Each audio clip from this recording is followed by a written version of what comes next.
know. Because we don't have to have magazines or gossip. We think originally. We think of a new idea.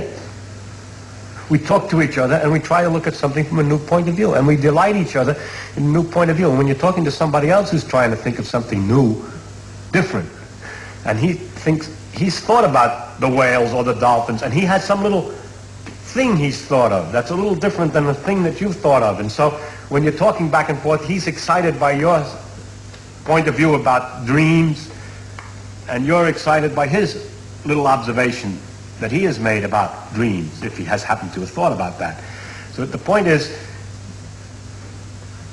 and our backgrounds give us a slightly different point of view. I mean, a scientific background, like I specialize in physics, to say he specializes in paleontology. So his information on dreams might be more deeper, more evolutionary. For example, he might, well, he can't, we don't have a way of telling, I suppose, about the evolution of dreams, but he might know, for example, about other animals. He might have thought about whether other animals dream and what the signs are, and all other things that I hadn't thought of. I can't make it up now because I'm not the paleontologist, but I believe that, yes, I find always that a good man, I take it all back. I take it all back. A good man, I've talked to good men in other fields. There's certain kinds of men in every field that I can talk to as well as I can talk to a good scientist. I met a historian, or a writer of history, from France once, and I had a marvelous conversation with him. Maurois, his name was Andre Maurois.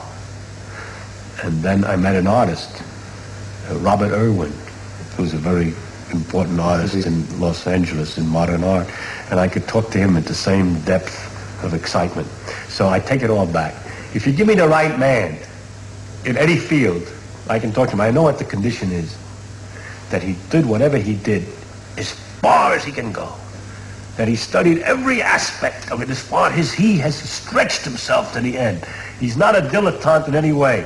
And so he talked deep as far as he can go, and therefore he's up against mysteries all the way around the edge. And awe. And we can talk about mystery and awe. That's what we have in common. You were talking a bit about these fallow periods when things get very painful. After discussing working problems, it is natural that Feyneman and Hoyle should savour that most thrilling pleasure of all, the moment of revelation. You try all sorts of things and you're hopeful about trying it. Have you had a moment when, in a complicated problem, where quite suddenly the thing comes into your head and you're almost sure you've got to be right? Oh yes, that's. I mean, this is a great. Oh God, yeah. And then you try to figure out what the conditions were of that moment that you can do it again. Yeah. For example, I worked out the theory of helium once, and suddenly saw everything. I was struggling for 2 years, That's right. and suddenly saw everything. And one afternoon, I can remember everything about it, by the way. It's psychologically funny. You can remember the color of the paper you were writing on. Isn't that true? And the room and everything else.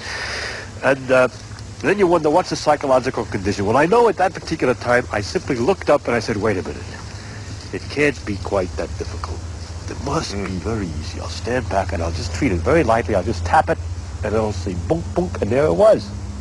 So how many times since then I'm walking on the beach and I said, well, look, it can't be so complicated. Tap it, tap, nothing happens.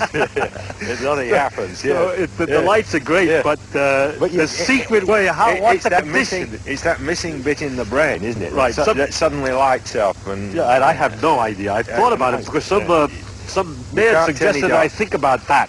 Because if I can only figure out the formula for what condition to be in to get good ideas, I'd be much more efficient and more happy. You know? So I often paid attention to what the condition is, and have never found any correlations with anything. By the way, it's the delight. It's absolute ecstasy. It's just absolutely wild. And how long does it last for? How long does it last for? It's not very short. It's a very big moment, and then 3 days. And so on. And then there are lesser pleasures as you work on more things and more people notice it, and but you the high talk peak, about you're it. on the high peak for about 3 days. That's right. Yes, it's like a supernova, I suppose.